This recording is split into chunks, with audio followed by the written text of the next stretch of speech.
মুসলিম শরীফের মুকাদ্দমার 11 নম্বর পৃষ্ঠার ভিতরে এসেছে, ইন্না হাযাল ইলমা দীনুন ফানজুরু আম্মান তাখুযুনা দীনাকুম। এটা হলো ইসলামের যে জ্ঞান, এটা হলো এমন একটা জ্ঞান, এটা হলো দ্বীন। আর তুমি এই জ্ঞান কার কাছ থেকে নিবা এটাও লক্ষ্য করো, এটাও তোমাকে দেখতে হবে কার কাছ থেকে জ্ঞান অর্জন করবা।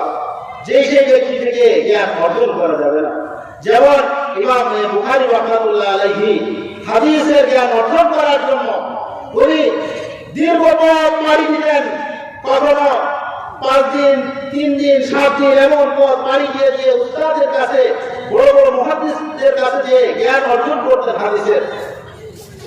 সম্মানিত উপস্থিতি, এই জন্য আমাদের উপর খেয়াল রাখতে হবে, আমি এই দিনের জ্ঞানগুলো কার কাছ থেকে নিব। যার কাছ থেকে এই দিনের জ্ঞান তো নেওয়া যাবে না, এটাও নিষেধ এসেছে। মুকাদ্দমা মুসলিমের 11 নম্বর পৃষ্ঠা আল্লামা ইবনে সিরিন রাহমাতুল্লাহ আলাইহি বলেছেন, আমাদের বিশেষ করে দারুল উলুম দেওবন্দের সিলসিলায় দরসে নিজামের মাদারিসে কওমিয়াগুলোতে যেই দ্বীনি জ্ঞান অর্জন করানো হয়, যেই শিক্ষা দেওয়া হয়, প্রত্যেকটা ছাত্রের তাদের হাদিসের জ্ঞান নেওয়া সরাসরি যোগসূত্র, সনদসূত্র হয়ে গিয়েছে। প্রত্যেকেই এই সনদ নিয়ে তারা জ্ঞান অর্জন করেছেন। সম্মানিত উপস্থিতি, আমার সর্বোচ্চ হাদিসের কিতাব যেটা রয়েছে বুখারী শরীফ। এই বুখারী শরীফের আমাদের কাছে বুখারী শরীফ নামে পরিচিত। বুখারী শরীফের পরিপূর্ণ নাম কি? আল্লামা ইমাম বুখারী রাহমাতুল্লাহ আলাইহি কিতাবের নাম গ্রহণ করেছেন আল জামিউল মুসনাদ as-সাহিহুল মুখতাসার মিন উমুরি রাসূলিল্লাহ সাল্লাল্লাহু আলাইহি ওয়াসাল্লাম ওয়া সুনানিহি ওয়া আইয়ামিহি আল মারুফ বি সাহিহিল বুখারী। এই নামে পরিচিত। সম্মানিত উপস্থিতি, যে কথা বলতেছিলাম, এই বুখারী শরীফের জ্ঞান অর্জন করেছি শাইখুল ইসলাম আল্লামা আহমদ শফী রাহমাতুল্লাহ আলাইহি থেকে। তিনি এই হাদিসের জ্ঞান অর্জন করেছিলেন তার উস্তাদ আল্লামা হুসাইন আহমদ মাদানী রাহমাতুল্লাহ আলাইহি থেকে। তিনি এই হাদিসের জ্ঞান অর্জন করেছিলেন তার উস্তাদ মাহমুদুল হাসান দেওবন্দি রাহমাতুল্লাহ আলাইহি থেকে। তিনি এই হাদিসের জ্ঞান অর্জন করেছিলেন তার উস্তাদ কাসিমুল উলুমি ওয়াল খায়রাত কাসিম নানুতুবি রাহমাতুল্লাহ আলাইহি থেকে। তিনি এই হাদিসের জ্ঞান অর্জন করেছিলেন তার উস্তাদ শাহ আব্দুল গনি মুজাদ্দিদি রাহমাতুল্লাহ আলাইহি থেকে। তিনি এই হাদিসের জ্ঞান অর্জন করেছিলেন তার উস্তাদ শাহ ইসহাক দেহলভী রাহমাতুল্লাহ আলাইহি থেকে। তিনি এই হাদিসের জ্ঞান অর্জন করেছিলেন তার উস্তাদ, যাকে মুসনাদুল হিন্দ বলা হয়, পাক ভারতবর্ষে যত হাদিসের সনদ রয়েছে তার সাথে যে মিলে যায় হযরত শাহ ওলিউল্লাহ মুহাদ্দিস দেহলভী রাহমাতুল্লাহ আলাইহি থেকে। হযরত শাহ ওলিউল্লাহ মুহাদ্দিস দেহলভী রাহমাতুল্লাহ আলাইহি তিনি হাদিসের জ্ঞান অর্জন করেছিলেন তার উস্তাদ আবু তাহের মাদানী থেকে। তিনি হাদিসের জ্ঞান অর্জন করেছিলেন তার উস্তাদ ইব্রাহিম কুরজি থেকে।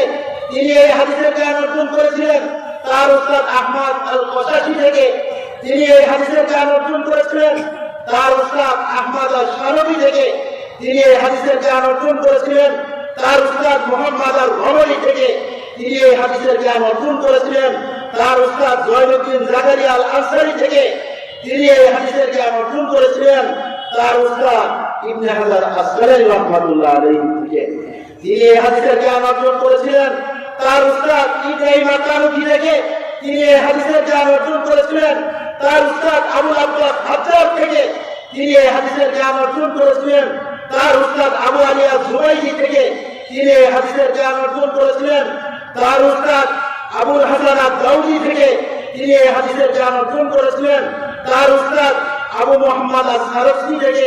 তিনি এই হাদিসের জ্ঞান অর্জন করেছিলেন তার উস্তাদ আবু আব্দুল্লাহ আল-ফিরাবি থেকে। এই আবু আব্দুল্লাহ আল-ফিরাবি রাহমাতুল্লাহ আলাইহি হলেন ইমাম বুখারী রাহমাতুল্লাহ আলাইহির খাস শাগির্দ। আর আবু আব্দুল্লাহ আল-ফিরাবি এই হাদিসের জ্ঞান অর্জন করেছেন আমিরুল মুমিনিন ফিল হাদিস আবু আব্দুল্লাহ মুহাম্মদ ইবনে ইসমাঈল আল-বুখারী থেকে। ইমাম বুখারী রাহমাতুল্লাহ আলাইহি হাদিসের জ্ঞান অর্জন করেছেন তার উস্তাদ মক্কি ইবনে ইব্রাহিম থেকে। তিনি এই হাদিসের জ্ঞান অর্জন করেছেন তার উস্তাদ ইয়াজিদ ইবনে আবু উবাইদ থেকে। তিনি এই হাদিসের জ্ঞান অর্জন করেছেন আল্লাহর নবীর সাহাবী হযরত সালামা ইবনে রাদিয়াল্লাহু তাআলা আনহু থেকে। আর তিনি এই হাদিসের জ্ঞান অর্জন করেছেন জনাবে মুহাম্মদুর রাসূলুল্লাহ সাল্লাল্লাহু আলাইহি ওয়াসাল্লাম। মারহাবা মারহাবা। মুহাম্মদুর রাসূলুল্লাহ সাল্লাল্লাহু আলাইহি ওয়াসাল্লাম হাদিসের জ্ঞান পেয়েছেন সরাসরি আল্লাহ তাআলা থেকে, যেই কথা আল্লাহ তাআলা সূরা নাজমের ভিতরে বিবরণ দিয়েছেন, ওয়া মা ইয়ানতিকু আনিল হাওয়া ইন হুয়া ইল্লা ওয়াহিয়ুন ইউহা। ওয়া মা ইয়ানতিকু আনিল হাওয়া, মুহাম্মদ সাল্লাল্লাহু আলাইহি ওয়াসাল্লাম যেই কথাগুলো বলেন নিজের ব্যক্তিগত নিজের মন গড়া কোনো কথা বলেন না। যেই কথাগুলো বলেন সেটা হলো একমাত্র আল্লাহ তাআলার পক্ষ থেকে যেই ওহীগুলো অবতীর্ণ করা হয় ওই ওহীর উপরে ভিত্তি করে মুহাম্মদ সাল্লাল্লাহু আলাইহি ওয়াসাল্লাম কথাগুলো বলেন। আর অন্য আয়াতে আল্লাহ তাআলা বিবরণ দিয়েছেন, যদি মুহাম্মদ নিজের ব্যক্তিগত পক্ষ থেকে আমার নাম দিয়ে কোনো কথা চালিয়ে দিত, তাহলে আমি অবশ্যই তার পট্টনালি ছেড়ে ধরতাম, পট্টনালি বিচ্ছিন্ন করে দিয়ে দিতাম। আল্লাহ তাআলা এই কথা বলে দিয়েছেন। সম্মানিত উপস্থিতি, মহান রব্বুল আলামিনের হাবিব সাল্লাল্লাহু আলাইহি ওয়াসাল্লাম এই জ্ঞানগুলো নিয়েছেন সরাসরি মহান রবের পক্ষ থেকে। মহান রব যেইভাবে বলে দিয়েছেন ওইভাবে উম্মতের মাঝে প্রসার করেছেন। যেই কথা একটু আগে বলতেছিলাম, আমাদের এই হাদিসের জ্ঞান কওমি মাদারিস অর্থাৎ মাদারিসে কওমিয়ার মধ্যে যেই জ্ঞানগুলো শিক্ষা দেওয়া হয়, হাদিসের পত্রিকায় এমন ভাবে ধারাবাহিক সনদ রয়েছে, বিজ্ঞ উলামায়ে কেরাম সকলের এমন হাদিসের সনদ রয়েছে, সনদ ছাড়া কেউ কথা বলে না, সনদ ছাড়া কেউ কথা বলে না।